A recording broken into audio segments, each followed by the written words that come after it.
CTW presents Rich and Paddy's Skills Sundays. With me, Paddy. And me, Rich. Good morning, everybody. Hope you're all well on another lovely Sunday morning, leading into apparently a nice bank holiday, I think, tomorrow. So that's good. So today we thought we'd do a little bit on riding rollers. I know not everybody's got rollers, but we thought we'd do a little bit on it. They're ideal for warming up, cooling down, and really good for practicing techniques like one-handed riding, taking your bottle out, clipping in, doing all sorts of bits and stuff without actually looking at your bike and focusing ahead. So it's a very inexpensive way to train and make your bike handling skills really good. So we're going to take you through sort of the basics, quick how to set the rollers up, and then we're going to look at how best to get on the rollers and begin cycling and begin that pedalling motion. So that's today's session for you. Okay, so basic rollers then, we've got a set here. These are Tax Galaxia rollers. Okay, it's two rollers at the back and one at the front. Okay, so your rear wheel is going to go on the back of the rollers and your front wheel on the single roller. So the way to set the rollers up and measure them out for your bike, place the rear wheel onto the two back rollers, making sure that the wheels are in the middle of the roller across the width-wise.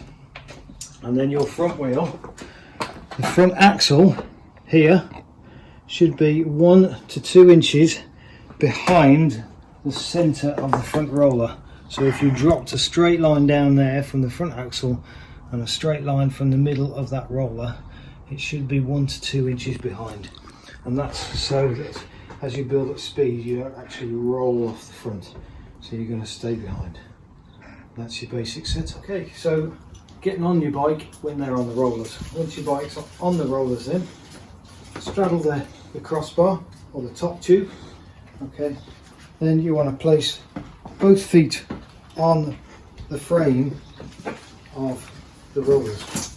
Okay, so there should be enough width for you to stand your feet on there, so you've still got a nice stable platform. You want to have the rollers set up in a position next to a work surface or a wall or something that you can lean on to actually get yourself onto the bike before starting. Bear in mind, this is a completely new beginner, somebody starting new on rollers. Okay, so a wall is ideal. This work surface is a little bit low, so once I'm on the saddle I'm actually leaning to one side, which is not the best. So you want a wall or a slightly higher surface, okay, around about your saddle height that you can lean on. Okay, so you're going to start with your hands on the corner of the crossbar. Okay, whichever foot is your preference for clipping in. Mine's my right one, so I'm going to lean onto my left hand, okay, and I'm going to clip my right foot into the pedal, okay, and it's right at the bottom of the pedal stroke, okay, and then all I'm going to do is lift myself onto the bike. So with my right hand on the handlebar there, my left hand supported, I'm going to lift myself up onto the bike, onto the saddle, and clipping on the top there. So that's me on the bike, ready to go. So while my dad's doing a quick practice on the rollers, we've set up a focus point for him to look at. So focus point is his bottle. So the focus point just gives you something to concentrate on, so you're not thinking about what you're doing, you're just looking at the bottle or whatever your focus point is, whether it be a car, a helmet, another bike, maybe anything. It can be literally anything, it doesn't matter what it is. Just find a focus point, look out the window, if you're in your house, and focus on a point in the wall.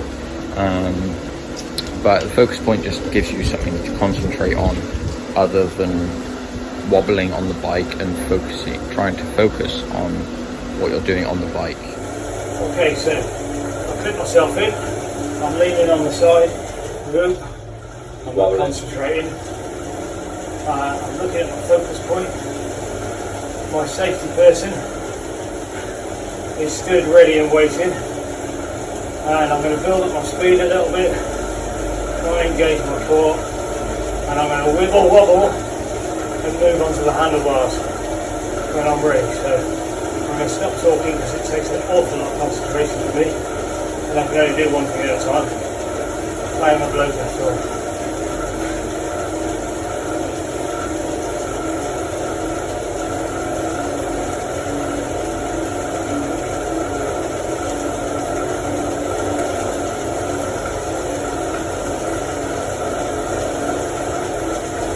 There we go. We're off. We're off. We're going.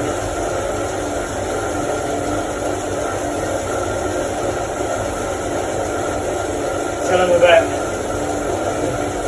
pegging motion and how it improves your pegging. So pegging you want to keep as you would normally when you're riding.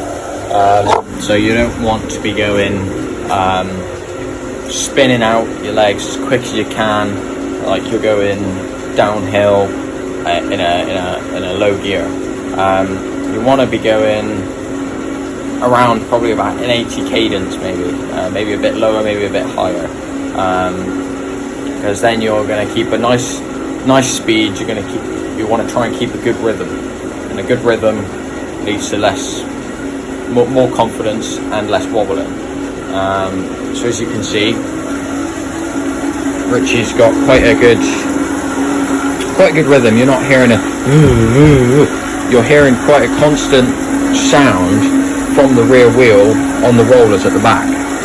His legs are going probably around 80 to 90 cadence right now. So it's all in good riding style. As you can see, I'm trying not to get in the way of his focus point. He's not wobbling an awful lot. Obviously he's still going to wobble a little bit, but because he's got quite high speed, he's probably going around maybe 23, 24, maybe a bit less. Yeah, I've got the speed on, so he's not wobbling an awful lot. He's probably moving about the same amount as my hand, really. Obviously, the faster I'm going, the more stable I am. Until you just lose control. But obviously, the slower you go, the less you're going to have control of the bike and what's going to happen. And I'm currently not being a safety man, and he's going towards the side of it, but I'm alright. He'll be alright. He'll live. I don't want to crash.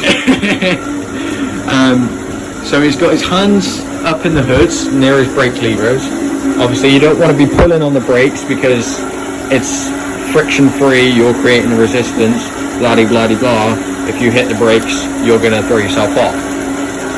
He's got his focus point, so he's still looking at his bottle, trying not to knock him there. But he's in the same positioning as he would be when he's out on the road.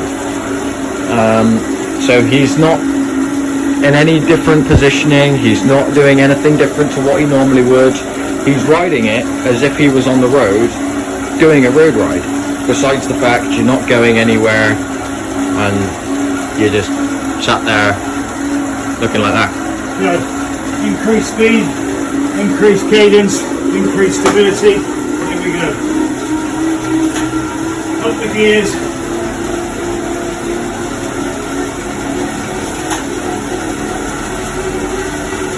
Still on the focal point.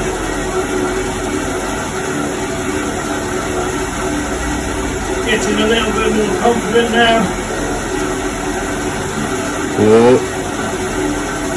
Not so good with the other hand, so I'm going to come back down. Holding it there. Engaging my core all the time. So my stomach is getting quite tired. So he's using this in here, a nice static struck there. He's using this in here to keep to keep that stability, that movement, that motion that he's got going on in here to make sure he's not going to fall off. So he's got a bit of wiggle going on, he's got a bit of wobble. but he's still looking at his focal point. He's pretty sturdy, but obviously that's gonna happen.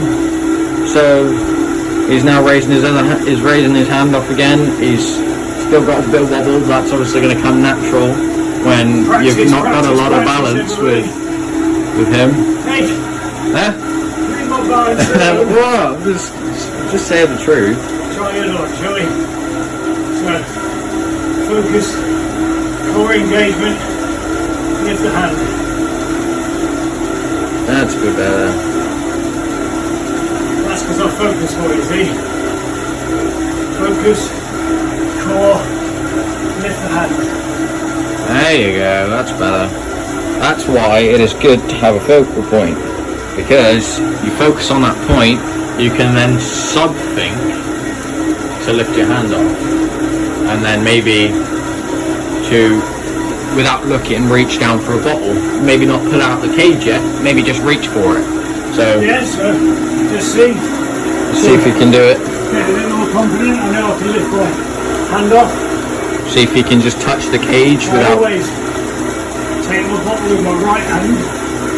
So focus, core, lift the hand, lift the bottle. There you go. He touched the cage. He's confident. He didn't wobble much at all then, compared to when he first started lifting his hand off today. Hey, practice, come on. Yeah, exactly. That's what I'm saying.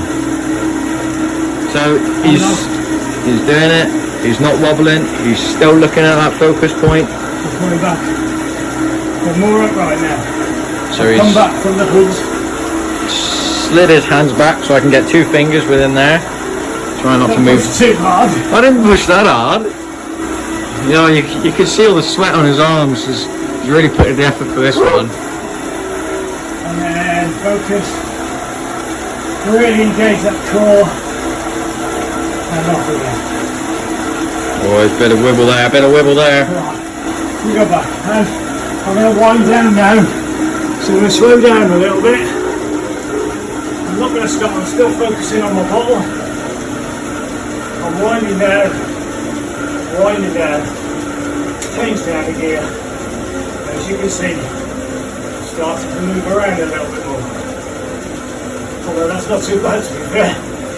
It's pretty good. And I'm going to keep pedaling. I'm going to take the left hand off and I'm going to put it on the work surface and come to a stop. No brake levers. So again, focusing, core, lift off onto the work surface, come to a stop. And there we have it. Whew. There we go. He's worn out. Look at that face. Okay, and obviously to dismount, the opposite of remounting. So I'm still leaning on the side. I'm going to unclip one foot.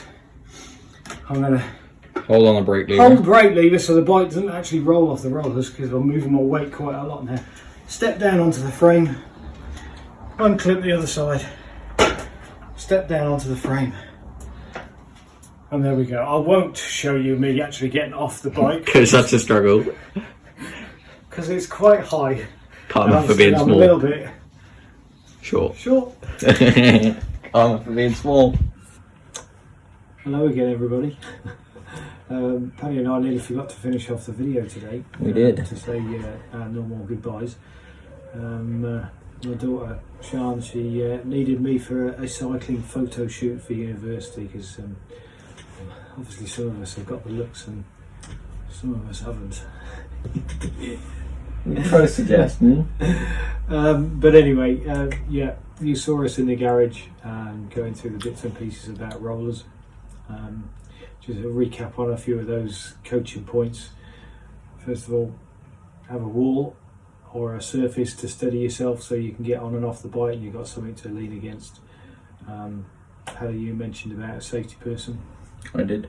Make sure you've got, or for beginners, make sure you've got somebody next to you so you can put your hand on their shoulder and rest on them, or just make sure they're there just for a bit of support, just to make sure you're not going to come off and You crashed like you had a few wibbles, and I got a bit concerned. I did say I was out of practice. Having a bottle or something a few meters in front of the rollers, so you can focus on, so concentrate on that point. So it stops your head sort of wandering around and your mind wandering as well. So and obviously when you're starting out, just do a few seconds, a few minutes at a time, and just build up that confidence, build up that practice, and eventually, yeah, you'll get really good at it. And it is definitely worthwhile. Good training tool, isn't it, mate? Absolutely, yeah. So yeah, that concludes this week's Skill Sundays. Another week rolls by, and yeah, not sure what we're going to do next week. We'll have to think about that, won't we? Come up with some ideas. But yeah, that's it from us, really. Again, until next week, stay safe, enjoy your cycling, and we'll see you again soon. It's bye from me. And it's bye from me. See you Take later. care, guys.